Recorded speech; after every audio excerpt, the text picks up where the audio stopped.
The morning sun barely touched the rocky peaks of Afghanistan's Kunar province when Captain Sarah Mitchell received the emergency call. She was sitting in the ready room at Bagram Air Base, sipping lukewarm coffee and reviewing flight plans for what should have been a routine patrol mission. The radio crackled to life with urgency that made every pilot in the room stop what they were doing. Hog 21, this is Overlord. We have a broken arrow situation. SEAL Team 6 is pinned down in the Korangal Valley. Immediate close air support required. Sarah's blood ran cold. A broken arrow meant American forces were in immediate danger of being overrun. She grabbed her helmet and sprinted toward her A-10 Thunderbolt II, the aircraft that had earned the nickname Warthog for its ugly but deadly effectiveness. Her crew chief was already running pre-flight checks, knowing that every second could mean the difference between life and death for the men on the ground. The mission had started 12 hours earlier when a team of 8 Navy SEALs inserted into a remote valley to capture a high-value Taliban commander. Intelligence suggested the target was hiding in a small compound with minimal security. It should have been a quick in-and-out operation, but everything had gone wrong from the moment the helicopter dropped them off. Team leader, Chief Petty Officer Marcus Rodriguez, had felt uneasy from the start. The valley was too quiet, and the terrain offered too many hiding spots for enemy fighters. His instincts, honed through 6 combat deployments, told him they were walking into a trap. But the mission was critical, and headquarters insisted the intelligence was solid. The SEALs moved through the darkness with practiced silence, their night vision goggles turning the moonless night into a green-tinted world of shadows and shapes. They reached the compound without incident, set up their perimeter, and prepared to breach the main building. Rodriguez signaled his team into position, each man knowing his role without needing verbal commands. The explosion came without warning. The building erupted in a ball of fire and debris, throwing the SEALs to the ground. It had been rigged with enough explosives to level half the compound. Before they could recover, muzzle flashes erupted from the surrounding ridgelines. They had walked straight into an ambush. Contact, contact. We're taking heavy fire from multiple positions. Rodriguez shouted into his radio as bullets whined overhead. His team scrambled for cover behind a low stone wall, but it offered little protection from the crossfire raining down from 3 different directions. Petty Officer Jake Williams, the team's medic, was hit in the first volley. A bullet tore through his shoulder, spinning him around and dropping him behind a pile of rubble. "I'm hit!" he called out, clutching his wounded arm. Blood seeped between his fingers, but he forced himself to stay alert and return fire. The Taliban fighters had chosen their positions well. They held the high ground on 3 sides of the valley, creating a kill zone that the SEALs couldn't escape. Rocket-propelled grenades exploded around their position, sending chunks of rock and metal flying through the air. The constant crack of AK-47s mixed with the deeper boom of heavy machine guns. Rodriguez tried to call for immediate extraction, but the helicopter was still hours away. The closest friendly forces were at a forward operating base 30 miles away, too far to help before the Taliban overran their position. The enemy fighters seemed to have unlimited ammunition and were slowly tightening their circle around the trapped Americans. "We need air support now," Rodriguez screamed into his radio. "We can't hold this position much longer." Petty Officer Tommy Chen, the team's demolitions expert, had taken cover behind a burned-out truck. He counted at least 40 enemy fighters on the ridgelines, with more arriving every few minutes. "Chief, they're bringing up mortars," he reported as he spotted several fighters setting up indirect fire weapons on the eastern ridge. The first mortar round landed 50 meters away, sending a shower of dirt and rocks over their position. The second one was closer, and Rodriguez knew they had maybe 10 minutes before the enemy found their range. His team was running low on ammunition, and Williams was losing blood fast despite the field dressing they had applied to his wound. Sarah Mitchell's A-10 roared down the runway at Bagram, her twin engines spooling up to full power. She had received the grid coordinates and was already plotting her approach to the valley. The Warthog was built for exactly this kind of mission, with heavy armor plating around the cockpit and a massive 30mm cannon that could shred enemy positions. As she climbed toward the mountains, Sarah reviewed everything she knew about the situation. 8 SEALs trapped in a valley, surrounded by an unknown number of enemy fighters. The terrain was rough, with steep ridgelines that would make accurate gun runs challenging. She would have to be precise with her attacks to avoid hitting the friendly forces below. The radio chatter from the ground painted a grim picture.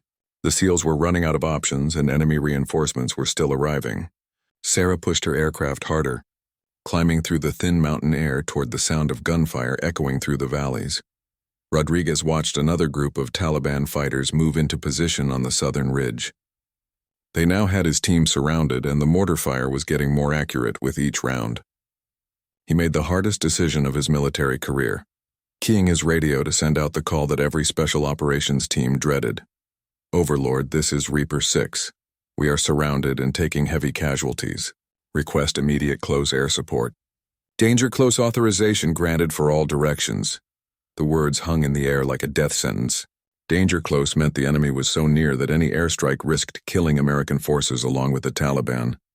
It was a desperate measure used only when the alternative was certain death. Sarah heard the transmission as she approached the valley, her heart pounding as she realized the impossible situation the SEALs faced. She would have to thread the needle, delivering devastating firepower against the enemy while keeping the Americans alive. One mistake, one wrong angle on her gun run, and she would kill the very people she was trying to save. The rocky peaks of the Korangal Valley came into view, smoke rising from multiple positions where the firefight raged. Sarah took a deep breath and pushed her A-10 into a steep dive, knowing that 8 American lives depended on her skill and courage in the next few minutes. The first thing Sarah Mitchell saw as she approached the valley was the smoke. Thick black columns rose from burning vehicles and structures, while smaller puffs of white smoke marked where mortar rounds were exploding.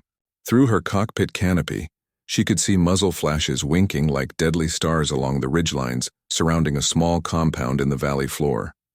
"Reaper 6. This is Hog 21. I'm 2 minutes out from your position.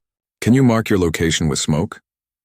Sarah transmitted, her voice steady despite the adrenaline coursing through her veins. Down in the valley, Chief Rodriguez grabbed a smoke grenade from his vest. "Hog 21 popping purple smoke now. We're in the compound at the base of the valley. Enemy positions on ridgelines to our north, east, and south." Sarah banked her A-10 hard to the left, scanning the terrain below. The purple smoke billowed up from a cluster of damaged buildings, while enemy fire continued to rain down from 3 directions. She could see the tactical problem immediately. The SEALs were trapped in a natural amphitheater with enemy fighters holding the high ground on 3 sides. The Taliban had chosen their ambush site perfectly. The valley walls rose steeply on all sides, creating narrow approach corridors that would force any rescue helicopters into kill zones. Machine gun positions were dug into rocky outcroppings that offered excellent cover, while providing clear fields of fire down into the compound. "Reaper 6, I have eyes on your purple smoke. I count approximately 60 enemy fighters in prepared positions. This is going to be danger close on all runs." Rodriguez pressed himself against the stone wall as another burst of machine gun fire chipped chunks of rock inches from his head. "Hog 21, we understand the risks. We're combat ineffective and taking casualties. You are cleared hot on all targets except our immediate position." Sarah rolled her aircraft into a steep dive, lining up her first gun run on the northern ridgeline, where the heaviest fire seemed to be coming from. The A-10's GAU-8 cannon was a monster weapon, essentially a flying artillery piece that could fire depleted uranium rounds at a rate of 4,200 rounds per minute. Each round was designed to punch through tank armor, and it would make short work of enemy fighters in the open. The key was precision. At this distance, with friendly forces so close, there was no margin for error. Sarah activated her targeting systems and lined up the crosshairs on a cluster of muzzle flashes along the ridge. Her finger found the trigger as she pulled out of her dive. The cannon erupted with a sound like thunder splitting the earth. A stream of 30mm rounds tore across the northern ridgeline, each impact sending up explosions of rock and dirt. Taliban fighters who had been laying down suppressive fire moments earlier simply vanished, their positions obliterated by the devastating firepower. But Sarah's attack run had also revealed her position to every enemy fighter in the valley. As she pulled up and banked away from the ridge, tracer rounds began reaching up toward her aircraft like deadly fireworks. The Taliban had brought anti-aircraft weapons to the ambush, and they were determined to bring down the American warplane.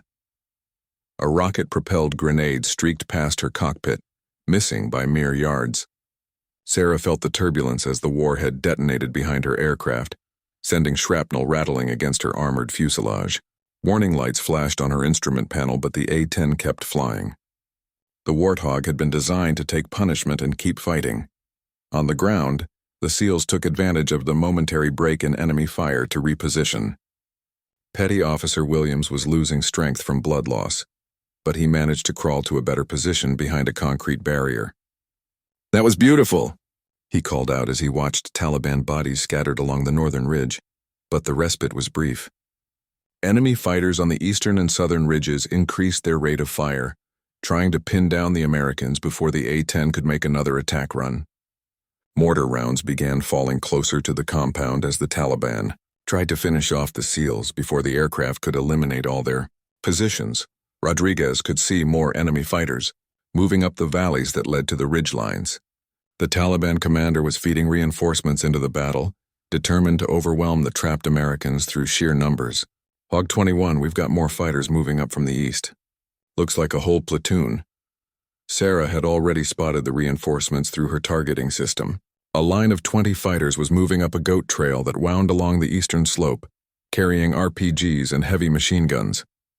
If they reached the ridge, they would have perfect firing positions down into the compound. She rolled into another attack run, this time targeting the trail where the reinforcements were climbing. The A-10 dove through a hail of anti-aircraft fire, tracer rounds streaming past the cockpit as Sarah fought to keep her aircraft steady. The targeting reticle centered on the narrow trail, and she squeezed the trigger. The 30mm cannon stitched a line of destruction along the mountainside. The Taliban fighters on the trail were caught in the open with nowhere to hide. The depleted uranium rounds tore through rock and flesh with equal ease, creating a landslide that buried what remained of the enemy reinforcements. Sarah pulled up hard, her aircraft groaning under the G-forces as she climbed away from the ridge. More anti-aircraft fire reached up toward her, and this time she wasn't as lucky. A 14.5mm heavy machine gun round punched through her left wing, severing hydraulic lines and causing warning alarms to sound in her cockpit. "Hog 21, taking fire. I've got hydraulic damage but still mission capable," she reported, fighting to keep her voice calm as she assessed the damage. The A-10 was built to survive this kind of punishment, but multiple hits could eventually bring down even the toughest aircraft. The SEALs on the ground watched anxiously as their lifelines circled overhead, smoke trailing from damage to the wing. They could see that the A-10 was hurt, but it was still flying and still in the fight. Rodriguez counted his remaining ammunition and found only 3 magazines left.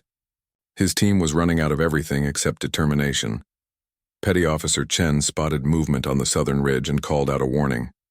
"More fighters coming up the south side. They're trying to flank us." Sarah saw them too, a group of Taliban fighters working their way around the southern slope to get behind the American position. If they succeeded, the SEALs would be caught in crossfire from 4 directions with no chance of survival. She had to stop them, but her approach would take her directly over the heaviest concentration of anti-aircraft weapons. The choice was simple: risk her aircraft and her life, or watch 8 American warriors die in a valley thousands of miles from home. Sarah banked hard toward the southern ridge, knowing that this gun run would determine whether anyone made it out of the valley alive. The Taliban fighters saw her coming and opened fire with everything they had. The sky around the A-10 filled with tracer rounds, RPGs, and heavy machine gun fire. Sarah flew straight through the storm of lead and steel, her eyes locked on the target reticle as enemy rounds hammered her aircraft. This time, she held the trigger down longer, walking the cannon fire across the entire southern position. The ridge erupted in a series of explosions as ammunition stores detonated and fighting positions collapsed. When the smoke cleared, the southern slope was silent, but the cost had been high. Sarah's aircraft had taken multiple hits and systems were failing throughout the cockpit. She had bought the SEALs precious time, but she wasn't sure how much longer her damaged A-10 could stay in the fight. Warning lights painted Sarah's cockpit red as her damaged A-10 limped through the mountain air. The hydraulic system was bleeding fluid. Her left engine was running rough and the stick felt heavy in her hands. But she could still fly, and the SEALs below were still alive because of her attacks on the ridgelines. "Reaper 6, what's your status down there?" Sarah called out as she circled the valley, assessing both her aircraft's condition and the tactical situation below. Chief Rodriguez did a quick head count of his team. Williams was pale from blood loss but still conscious and fighting. The others had minor cuts and bruises from flying debris, but they were all still combat effective. More importantly, The devastating fire from the ridgelines had been reduced to sporadic shots from hidden positions. Hog 21 were still in the fight but running low on ammunition. You cleared out most of the heavy positions, but there are still fighters scattered along the ridges, and we're seeing more movement in the valleys to the east and west. Sarah spotted the movement too. Through her targeting systems, she could see Taliban fighters moving through the network of ravines and goat trails that crisscrossed the mountainous terrain. The enemy commander was persistent, continuing to feed reinforcements into the battle despite the heavy losses inflicted by her cannon runs. But her A-10 was in no condition for extended combat operations. The left engine was losing power, and she could feel the aircraft becoming more difficult to control as hydraulic fluid continued to leak from damaged lines. She had maybe 15 minutes of effective combat time before she would be forced to break off and head for base. Overlord, this is Hog 21. I've neutralized the primary enemy positions, but there are more fighters moving up through the surrounding valleys. My aircraft has sustained damage and I'm losing combat effectiveness. The response from headquarters was immediate and unwelcome. Hog 21, be advised that Reaper 6's extraction has been delayed. Enemy activity in the area has grounded the rescue helicopters. You are their only support until the situation changes. Sarah felt her heart sink. The SEALs were trapped for at least another hour, and her damaged aircraft might not last that long. She looked down at the valley where 8 American warriors were depending on her to keep them alive. The easy choice would be to head back to base before her aircraft failed completely. The right choice was to stay and fight. She keyed her radio with grim determination. Overlord, roger that. Hog 21 will remain on station. Down in the compound, Rodriguez was making his own difficult calculations. His team had used most of their ammunition in the initial firefight, and Williams needed medical attention soon. The enemy had been bloodied but not beaten, and more fighters were arriving every few minutes. Petty Officer Chen had set up his remaining explosives around the compound's perimeter, creating a last line of defense if the Taliban managed to reach their position. Chief, I can make it real expensive for them to overrun us, but once I blow these charges, we'll have no fallback position. Rodriguez nodded grimly. They were making their last stand in a compound that offered little cover and no escape routes. But they were Navy SEALs, and they would fight until their last breath or until help arrived. There was no middle ground in their warrior code. The next wave of Taliban fighters appeared on the eastern ridge, moving cautiously through the rocks and trying to avoid the areas where the A-10's cannon had torn up the mountainside. They had learned from the previous attacks and were using better cover, making them harder targets for airstrikes. Sarah saw them moving and lined up for another gun run, but the approach angle was all wrong. The enemy fighters were positioned behind rock formations that would shield them from her cannon fire, unless she came in at a dangerously low altitude. With her damaged aircraft, such a maneuver might be suicide. She made the decision without hesitation, rolling into a steep dive that brought her A-10 screaming down toward the ridge at barely 500 feet altitude. At that height, every Taliban fighter with a rifle would have a clear shot at her aircraft, but it was the only way to get the angle she needed to hit the hidden positions. The mountainside erupted with muzzle flashes, as every enemy fighter in the area opened fire on the attacking aircraft. Bullets and RPGs filled the air around Sarah's cockpit as she fought to keep her targeting reticle steady on the enemy position. Her left engine coughed and sputtered, hit by small arms fire, but the right engine kept her airborne. She squeezed the trigger and watched her cannon rounds march across the rocky outcropping where the Taliban fighters had taken cover. The 30mm depleted uranium rounds punched through the stone barriers like they were made of cardboard, eliminating another squad of enemy fighters. But the low-altitude attack run had cost her dearly. As she pulled up and banked away from the ridge, Sarah felt her aircraft shudder and heard the grinding sound of damaged metal. The left engine was dying, black smoke streaming from the exhaust as internal components failed. She was now flying on one engine in mountain terrain, with an aircraft that was becoming harder to control by the minute. Hog 21, you're trailing heavy smoke, Rodriguez called out from below. Are you okay up there? Sarah checked her instruments and didn't like what she saw. Engine temperature was redlining, hydraulic pressure was dropping, and she was losing altitude despite pushing the remaining engine to maximum power. The smart move would be to head for the nearest friendly airfield, while she still had some control over the aircraft. Instead, she stayed in the pattern over the valley, watching for more enemy movement. Through her damaged canopy, She could see Taliban reinforcements moving up two different valleys, converging on the trapped SEALs from multiple directions. The enemy commander was throwing everything he had at the Americans, determined to overwhelm them before more air support could arrive. Reaper 6, I count approximately 30 fighters moving up the western valley and another 20 from the north. They'll be in firing positions within 10 minutes.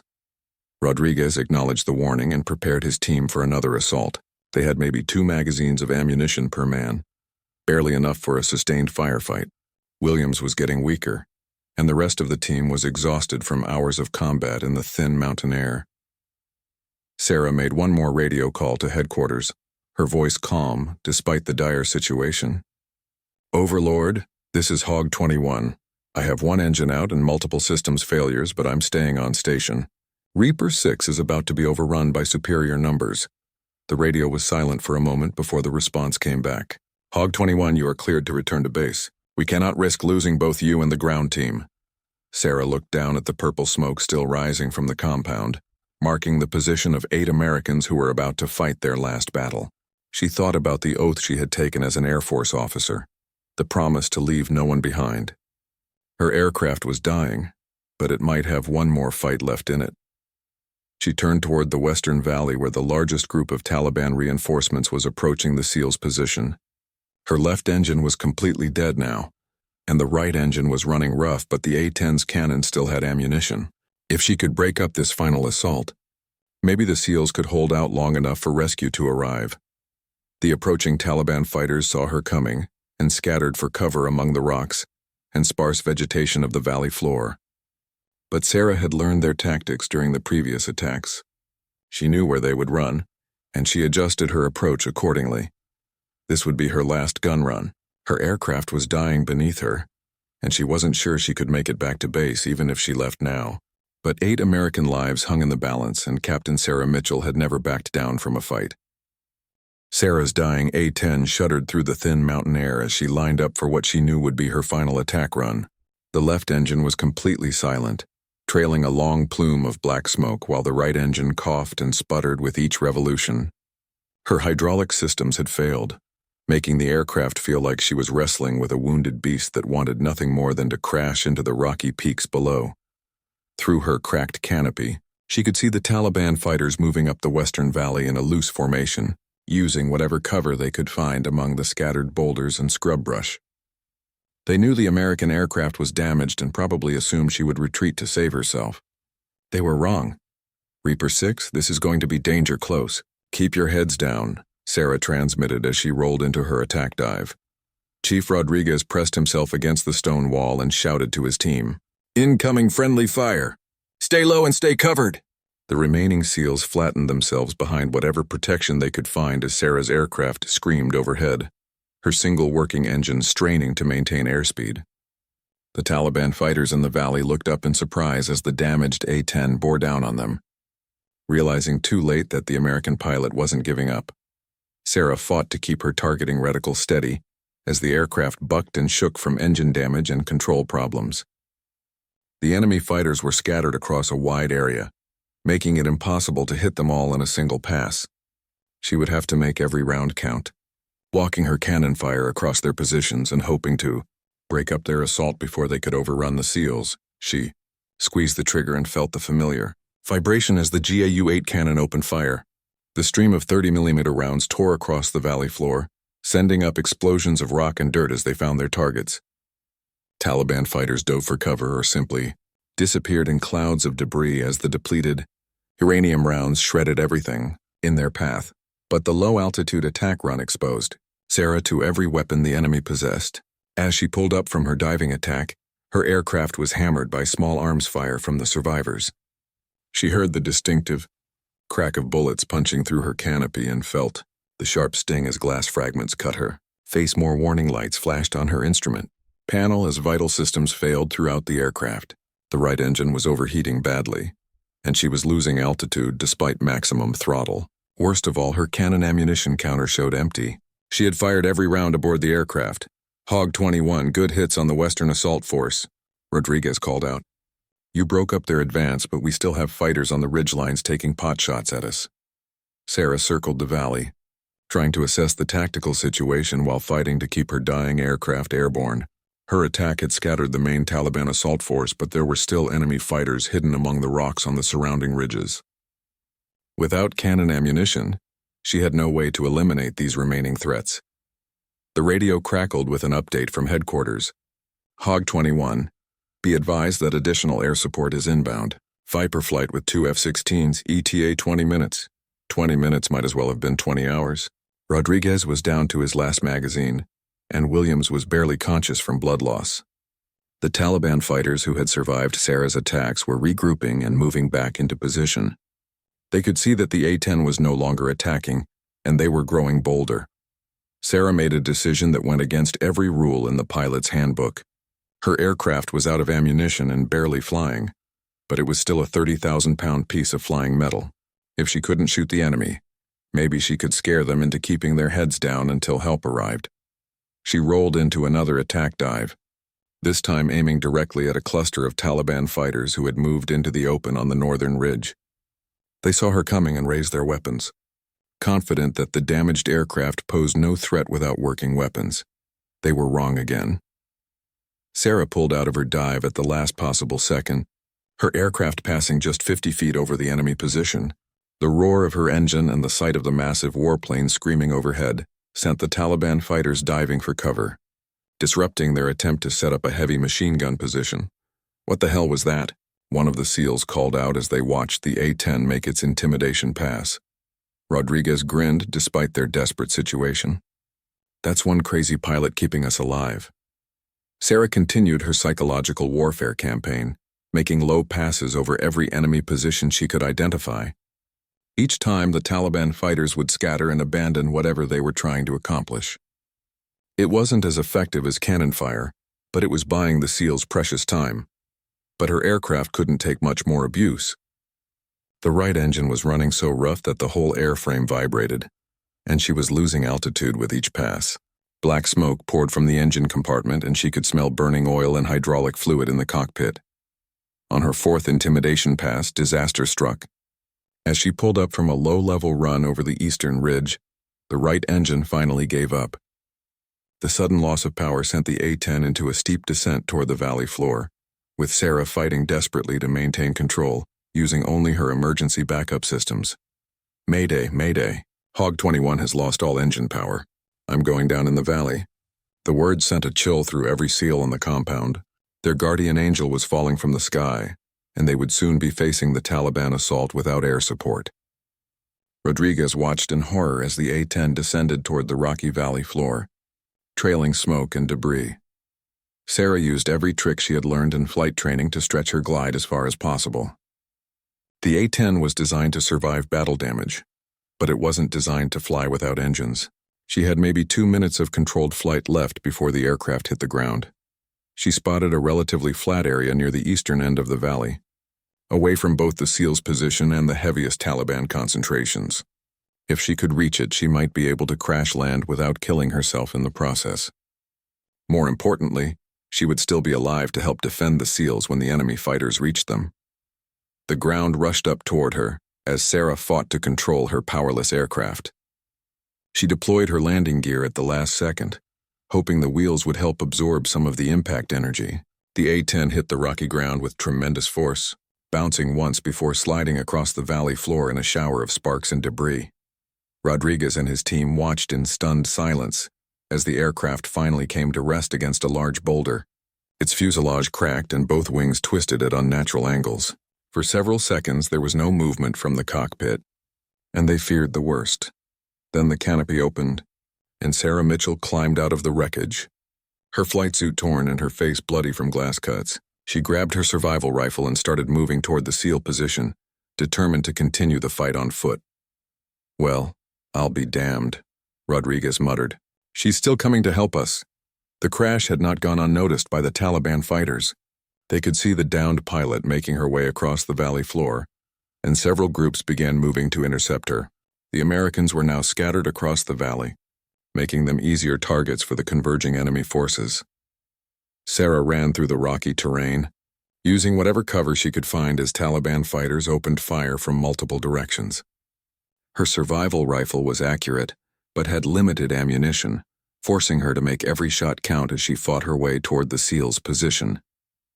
The situation had gone from desperate to hopeless. 8 wounded SEALs in a damaged compound, 1 downed pilot caught in the open, and an unknown number of Taliban fighters closing in from all directions. The rescue helicopters were still grounded, and the F-16s were still 15 minutes away. But sometimes when everything seems lost, courage and determination can change the course of history. Rodriguez made a decision that would define the rest of his military career. Instead of waiting for the enemy to overrun their position, he was going to take the fight to them. "Chen, Williams, you stay here and provide covering fire," Rodriguez ordered as he watched Sarah fighting her way across the valley floor toward their position. "The rest of you, we're going to get that pilot." It was a decision that defied military logic. The SEALs were outnumbered, low on ammunition, and holding a defensive position that gave them some protection from enemy fire. Leaving that position to rescue a downed pilot would expose them to attack from multiple directions and probably get them all killed. But leaving no one behind wasn't just a motto for these warriors. It was a sacred oath that defined who they were as fighting men. Sarah Mitchell had risked her life repeatedly to keep them alive, flying a dying aircraft long past the point where any sane pilot would have retreated. Now she was trapped in the open, and they would not abandon her. Rodriguez grabbed his rifle and what little ammunition he had left. "Tommy, Jake, you're with me. Danny, provide overwatch and keep those ridge positions suppressed." Petty Officer Danny Morrison took position behind a broken wall with the team's sniper rifle. Despite having only a few rounds left, he began picking off Taliban fighters who exposed themselves on the ridge lines, trying to create a corridor of suppressive fire for the rescue team. Rodriguez, Chen, and the other 2 SEALs broke cover and sprinted across the rocky ground toward Sarah's position. They moved in bounds, with one man running while the others provided covering fire, using every piece of terrain for concealment as Taliban bullets whined around them. Sarah had taken cover behind a large boulder about 300 yards from the compound, pinned down by crossfire from 2 different groups of enemy fighters. Her survival rifle had accounted for 3 Taliban fighters, but she was down to her last magazine and the enemy was closing in from multiple directions. She saw the SEALs moving toward her and immediately understood what they were doing. "Stay back," she shouted into her survival radio. "Don't risk your position for me." Rodriguez's voice came back steady and determined. "Ma'am, with respect, you kept us alive up there. Now it's our turn to return the favor." The rescue became a running firefight across the valley floor. The SEALs advanced by fire and movement, with each man covering the others as they leapfrogged from one piece of cover to the next. Taliban fighters emerged from hidden positions among the rocks, only to be cut down by precise rifle fire from the advancing Americans. Chen reached Sarah's position first, sliding behind the boulder as enemy rounds chipped fragments from the stone. "You okay, ma'am?" Sarah nodded, blood from her facial cuts mixed with dust and grime. "I'm mobile, but we need to get back to your compound before they surround us completely." Rodriguez assessed their tactical situation. Taliban fighters were moving to cut off their retreat route, while others were setting up positions to catch them in crossfire during the withdrawal. They had maybe 5 minutes before the enemy completed their encirclement. "Morrison, this is Rodriguez. We need immediate suppression on the eastern slope. We're coming back hot." Morrison's sniper rifle cracked repeatedly as he engaged targets on the ridgeline, forcing Taliban fighters to keep their heads down. But he was down to his last 2 rounds, and there were too many enemy positions for one man to suppress effectively.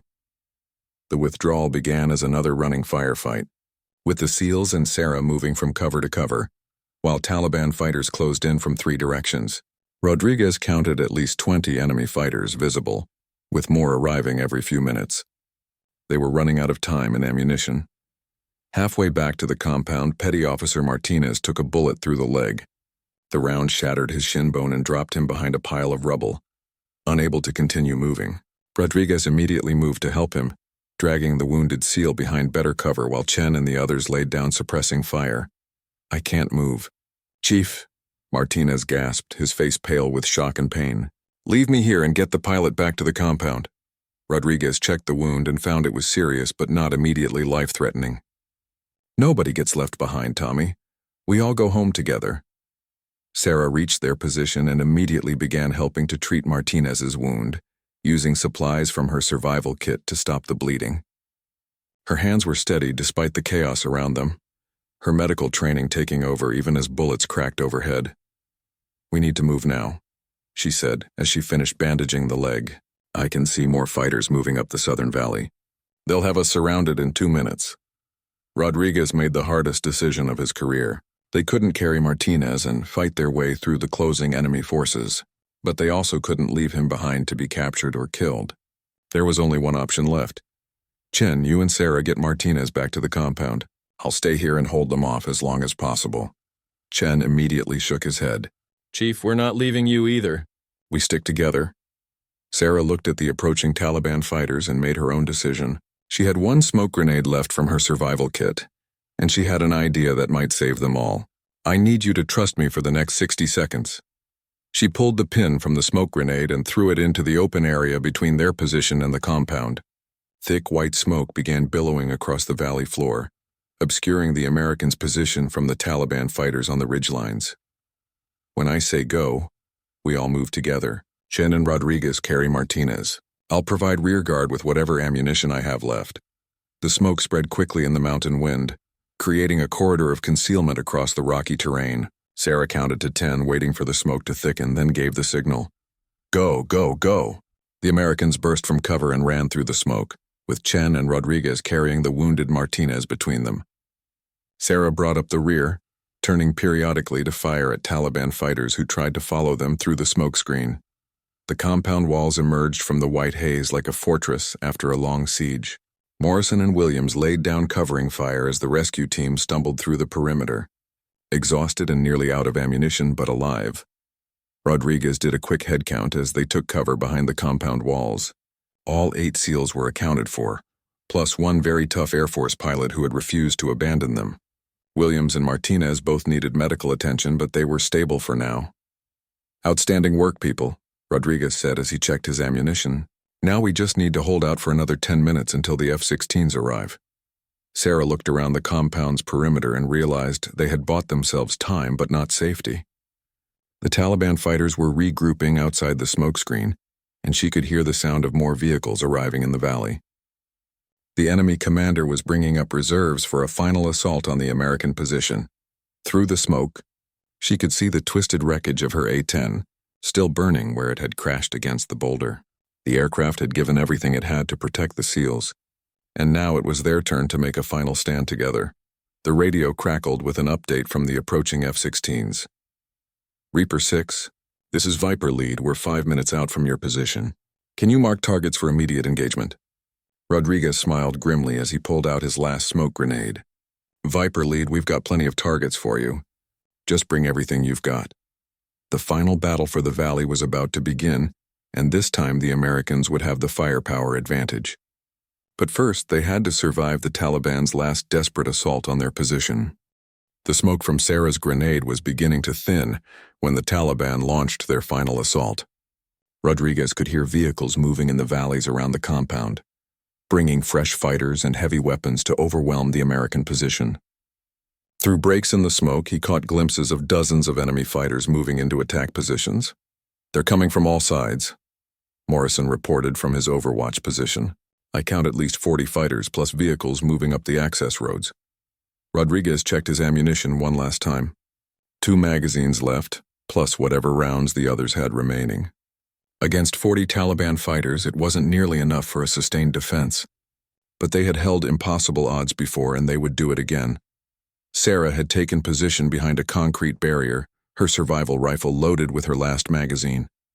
She had never been trained for ground combat, but 8 hours of fighting in an Afghan valley had taught her more about warfare than any classroom ever could. These men had risked everything to save her, and she would stand with them to the end. "Viper Lead, this is Reaper 6, Rodriguez transmitted. "Enemy assault forces moving to final positions. We need immediate air support or we're going to be overrun." The response came back tense but professional. "Reaper 6, Viper Lead is 3 minutes out. Pop smoke to mark your position and we'll clear everything around you." Rodriguez pulled the pin from his last smoke grenade and threw it into the center of the compound. Red smoke billowed up, marking their position for the incoming F-16s. Now they just had to survive for 3 more minutes against overwhelming odds. The first wave of Taliban fighters emerged from the thinning white smoke, firing as they advanced across the valley floor. Rodriguez and his team opened fire with everything they had, their precise shots dropping enemy fighters with each trigger pull. But for every Taliban fighter they killed, two more seemed to take his place. Sarah's survival rifle cracked repeatedly as she engaged targets to the south, her Air Force marksmanship training serving her well in the desperate firefight. She had never killed anyone before today, but there was no time for hesitation or regret. These men were trying to kill her and the SEALs, and she would do whatever it took to stop them. Chen had positioned his remaining explosives around the compound's perimeter, creating a final defensive line that would exact a heavy price from any Taliban fighters who reached the walls. "Chief, if they breach the perimeter, I can make it real expensive for them." A rocket-propelled grenade exploded against the compound wall, showering the defenders with concrete fragments and dust. The Taliban had brought heavy weapons to the final assault, and the Americans' improvised fortifications wouldn't hold for long under sustained bombardment. Williams, despite his wounded shoulder, had managed to set up the team's last remaining machine gun position. His face was pale from blood loss, but his hands were steady as he engaged clusters of advancing enemy fighters. "How much longer until air support?" 2 minutes, Rodriguez shouted back as he dropped another Taliban fighter with a headshot. "Keep firing." Morrison's sniper rifle fell silent as he fired his last round. The Taliban fighters on the ridge lines were becoming bolder, knowing that the American marksman was out of ammunition. They began moving into better firing positions, preparing to rain death down on the compound. The situation was becoming desperate. The SEALs were almost out of ammunition. The enemy was closing in from multiple directions, and the F-16s were still 2 minutes away.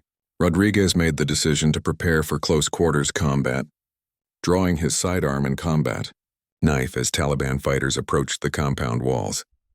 That's when they heard the sound that changed everything. The distinctive whine of jet engines at high speed echoed through the valley, growing louder by the second. But it wasn't coming from the direction of the American airbase. The sound was coming from behind the Taliban positions, from the north where no friendly aircraft should be operating. Sarah looked up and saw something that made her heart leap with hope. 2 F-16 Fighting Falcons were screaming down the northern valley at nearly supersonic speed, their pilots having found a backdoor approach that avoided the Taliban's anti-aircraft positions. "Reaper 6, this is Viper lead. We have visual on your red smoke and multiple enemy positions. Danger close strikes authorized." "Keep your heads down."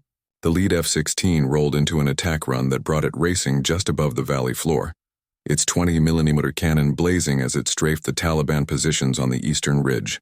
The air filled with explosions as the fighters' rounds found their targets, silencing the heavy weapons that had been pounding the compound. The second F-16 came in from a different angle, its pilot targeting the vehicles that had been bringing enemy reinforcements up the valley roads. A pair of precision-guided bombs turned the Taliban supply convoy into burning wreckage, cutting off the flow of fresh fighters to the battle.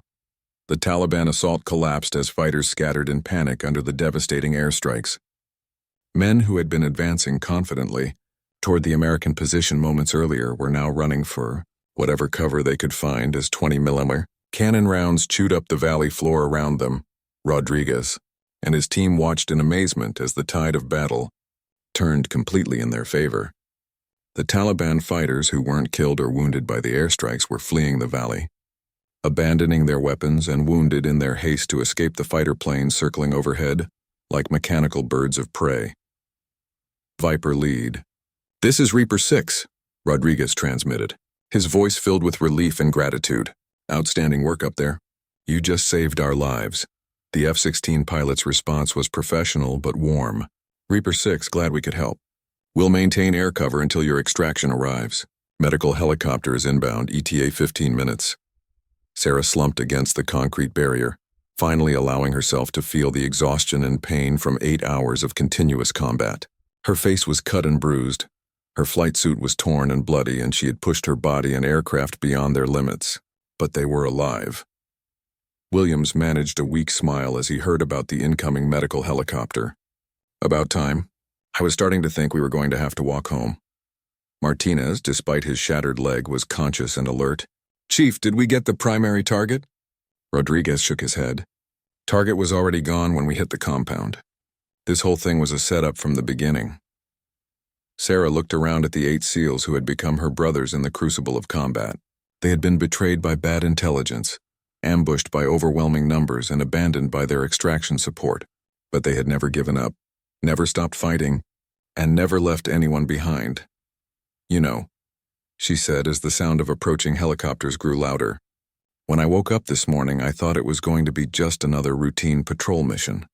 Rodriguez laughed, the sound carrying a mixture of exhaustion and dark humor that only combat veterans could understand. "Ma'am, there's no such thing as routine when you're flying close air support for SEALs." The medical helicopter appeared over the northern ridge, its rotors beating a steady rhythm that sounded like freedom to the embattled Americans. Behind it came 2 more aircraft, the long-delayed extraction team that would finally carry them home. As the helicopters landed in the compound, kicking up clouds of dust and debris, Sarah took one last look at the burning wreckage of her A-10. The aircraft had given everything it had to protect these men, and she felt a deep sense of loss for the machine that had been her partner in the sky. But she also felt something else. Pride. Pride in what they had accomplished together. A pilot and 8 ground warriors who had refused to surrender even when the odds seemed impossible. They had written their own chapter in the long history of American military courage, and they would carry the memory of this day for the rest of their lives. The medics rushed to treat Williams and Martinez as the other SEALs helped load equipment onto the helicopters. The extraction would be completed in minutes, but the bonds forged in combat would last forever. They had proven that when Americans stand together, no enemy force on earth can break their spirit or their determination to protect each other. The valley, that had been a battleground, was now quiet except for the sound of helicopter rotors and the distant crackling of burning vehicles. The Taliban had been defeated, their ambush turned into a costly failure by the courage of 9 Americans who refused to give up. 6 months later, Captain Sarah Mitchell stood on the stage at Nellis Air Force Base, her dress blue uniform crisp and perfect under the Nevada sun. The ceremony was smaller than some, but the medal hanging around her neck carried more weight than any piece of metal had a right to bear. The Distinguished Flying Cross gleamed against her chest, a recognition of valor that few pilots ever received. In the audience, 8 men in Navy dress white sat in the front row, their own ribbons and medals telling stories of courage and sacrifice that most people could never imagine. Chief Petty Officer Marcus Rodriguez caught Sarah's eye and nodded slightly, a gesture of respect between warriors who had shared something that could never be fully explained to those who weren't there. The base commander finished reading the citation, his voice carrying across the assembled crowd of military personnel and family members, for extraordinary heroism while participating in aerial flight as an A-10 pilot in support of combat operations against enemy forces. Captain Mitchell displayed exceptional courage and flying skill, while providing close air support to surrounded friendly forces under extreme enemy fire. The words were formal and measured, but they couldn't capture the reality of what had happened in that Afghan valley. They couldn't describe the weight of knowing that 8 lives depended on every decision she made, or the sound of her aircraft being torn apart by enemy fire while she continued to attack. They couldn't explain what it felt like to crash in enemy territory and keep fighting alongside the men she had sworn to protect. After the ceremony, the reunion was quieter and more meaningful than any formal event could be. Sarah found herself surrounded by the SEALs and their families, sharing stories and memories that had been forged in combat. Petty Officer Williams, his shoulder fully healed, introduced her to his wife and young daughter. "This is the pilot I told you about," he said to his family. "She's the reason Daddy came home." The little girl looked up at Sarah with wide eyes, trying to understand how this woman in the blue uniform had helped save her father. Sarah knelt down to the child's level and smiled. "Your daddy is a very brave man. He and his friends are the real heroes." Martinez was walking without assistance now, though he still favored his left leg slightly. The doctors had told him he would always have a limp, but he considered it a small price to pay for being alive. "Ma'am, I never got to properly thank you for what you did that day." Sarah shook her head. "Tommy, you don't owe me any thanks. You guys saved my life just as much as I saved yours. We were a team out there." The informal gathering continued into the evening, with families and friends sharing meals and swapping stories. But eventually Sarah found herself alone with Rodriguez, sitting on a bench outside the base chapel as the sun set over the Nevada desert. "Any regrets about that day?" Rodriguez asked, his voice quiet in the gathering darkness. Sarah considered the question carefully. She had lost an aircraft worth $30 million. She had disobeyed direct orders to return to base when her plane was critically damaged. She had risked a court-martial and the end of her flying career to stay in the fight. None, she said finally. I'd do it all again tomorrow if I had to. Rodriguez nodded, understanding completely. The Taliban commander who set up that ambush was captured 2 weeks ago. Intelligence says he's been telling anyone who will listen about the American pilot who wouldn't give up. Apparently, we've become something of a legend in that part of Afghanistan. Sarah laughed softly. I'm not sure I like being a Taliban campfire story. It's more than that, Rodriguez said seriously. Word travels fast in that part of the world. Every Taliban fighter now knows that if they mess with American forces, there might be a pilot out there crazy enough to crash her plane just to keep fighting. That's the kind of reputation that saves lives. They sat in comfortable silence for a while, watching the stars appear in the clear desert sky. Both of them carried invisible scars from that day in the valley, memories that would surface at unexpected moments for the rest of their lives. But they also carried something else, an unbreakable bond forged in the crucible of combat. You know what the hardest part is? Sarah asked eventually. What's that? Trying to explain to people who weren't there why we did what we did. Why you guys left your safe position to come get me. Why I stayed in the fight when any rational person would have headed home. Rodriguez was quiet for a moment, choosing his words carefully. I think most people understand on some level. They might not understand the tactics or the military stuff, but they understand loyalty. They understand not leaving people behind. Sarah's phone buzzed with a text message from her squadron commander. She was being reassigned to a training position, where she would teach the next generation of A-10 pilots how to provide close air support to troops in contact. It was an important job, but part of her would always miss the immediacy and intensity of combat flying. What about you guys? She asked. What's next for the team? Rodriguez smiled. We're back to full operational status. Chen got promoted to chief, and we've got 3 new guys who are eager to prove themselves. Different missions, same brotherhood. As the evening wound down and families began heading home, Sarah realized that this ceremony marked the end of one chapter, but not the end of the story. The bonds formed in that Afghan valley would last for decades, connecting 9 people who had shared something extraordinary. Williams approached as she was getting ready to leave. Ma'am, we're having a team reunion next year in Virginia Beach. I know it's not your normal crowd, but you're part of the family now. We'd be honored if you could make it.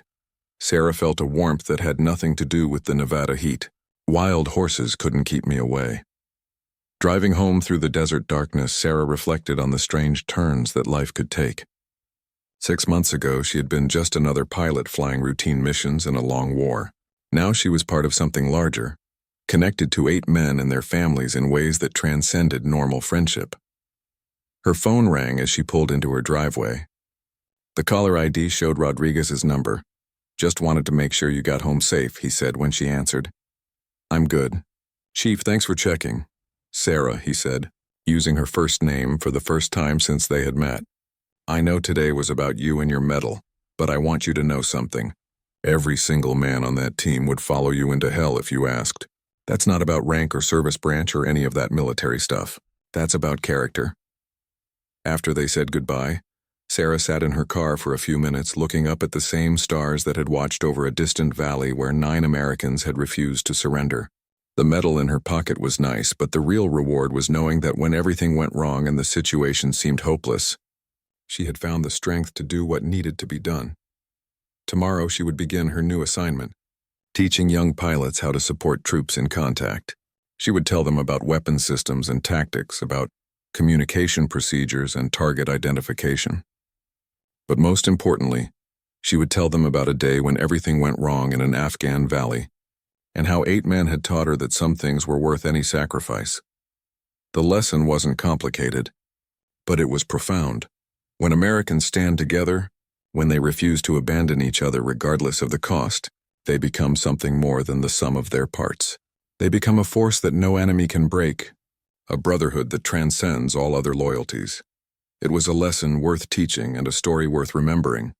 For as long as there were young warriors willing to put their lives on the line for each other and for their country, in the end, that was what really mattered. Not the medals or the ceremonies, but the quiet knowledge that when the moment came, they had answered the call.